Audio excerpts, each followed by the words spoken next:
Naniniwala si dating Ilocos Sur Governor Chavit Singson na may katotohanan ang revelasyon ni Senator Amy Marcos laban sa kanyang kapatid na si Pangulong Bongbong Marcos Jr. Lalo na kung iwas ito sa hamon na sumailalim sa drug test. Ayon kay Singson, bago pa man ginawa ni Amy ang pagbubunyag, kinausap na niya ito para himukin ang Pangulo na bumaba sa pwesto. Samantala, pag-absuelto ni Senator Ping Lacson kay PBBM sa issue ng budget insertion ay premature pa, ayon kay dating PICC Commissioner Manuelito Luna. Si Margot Gonzalez magbabalita.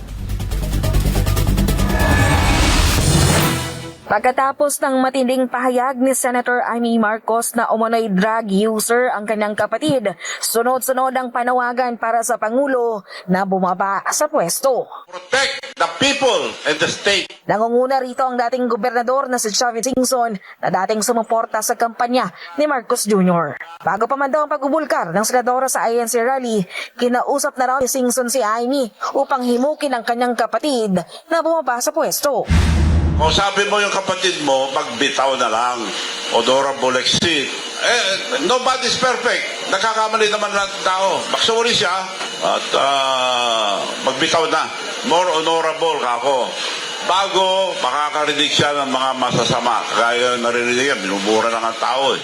Naniniwala naman si Singson na hindi malayong sapitin din ni Bongbong Marcos ang sinapit ng kanyang ama na napatalsik sa pwesto kung hindi pa anya ito magre-resign ngayon. Pero paglilinaw naman ni Singson, wala siyang kinalaman sa umano'y panawagan para sa destabilisasyon. Hindi rin anya niya hinihimok ang sadatahang lakas na bumaliktad sa gobyerno.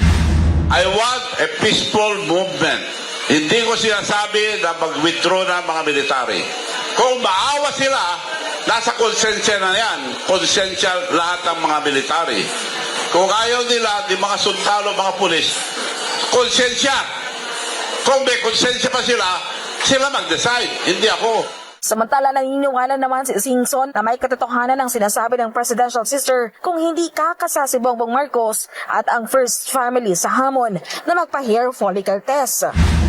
Guilty sila kung ayaw niya magpa-drug test. That's the best test. Hindi ako drug-addict. Testing niyo ako. Napakadali. Ayaw niya. At ibig sabihin totoo. Dito sa pulso ng bayan ng S. Samantala, BBM resign din ang panawagan ni dating Presidential Anti-Corruption Commission Attorney Manuelito Luna. Yan ay kasunod na rin ng naging pagbubunyag naman ni dating House Chairman Appropriation Saldico laban kay PBBM at sa ilang gabinete nito kaugnay ng 100 billion na budget insertion. Pinag-aaralan na rin nila ang pagsasampa ng impeachment case laban sa Pangulo at ito anyay mangyayari kung matibay na silang basihan. Itong pahayag niya, especially itong series of videos, these are really explosive evidence. Actually, ebidensya na ito pero kailangan pa rin ng formal affidavit or under oath na statement para ma-formalize lahat yan.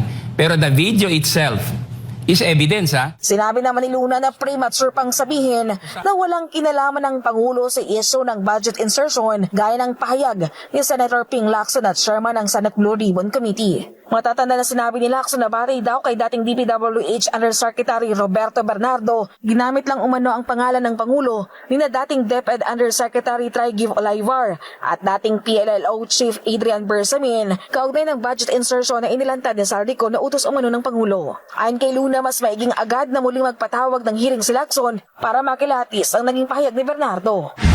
I hope the Senate Blue Ribbon Committee will have the hearing soon para makita ng bansa, makita ng lahat na fair ang proseso at kung may basehan yung sinasabi ni Senator Ping. Otherwise, masusunog ngayon yung kanyang pinagsasabi and people will blame him for prematurely judging or concluding itong pinagsasabi niya na walang kinalaman ng Pangulo.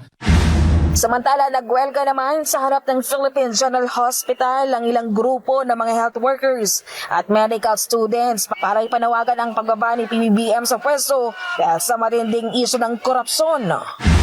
nananawagan tayo ng taas sahod, tuwing nananawagan tayo na ibigay yung sapat at on-time na mga benepisyo, ang sinasabi po sa atin ng gobyerno ay lagi pong walang pera. Kaya po kami nagtataka, kaya po kami nagagalit kasi nasisiwalat ngayon na hindi totoong walang pera ang gobyerno. Ninanakaw lang pala ng iilan. Ganon din po, pagdating sa serbisyo sa ating mga pasyente, ay dapat mas maayos, libre, may access yung ating mga, lalo na yung may hirap nating kababayan. Pero hindi po yan nangyayari hanggang sa ngayon dahil nga po nalalaman natin ay kinokorap pala yung pera ng taong bayan imbis na binibigay sa direktang serbisyong pangkalusugan. Para sa Diyos at Pilipinas, kumahal Marley Gonzalez, SMNI News.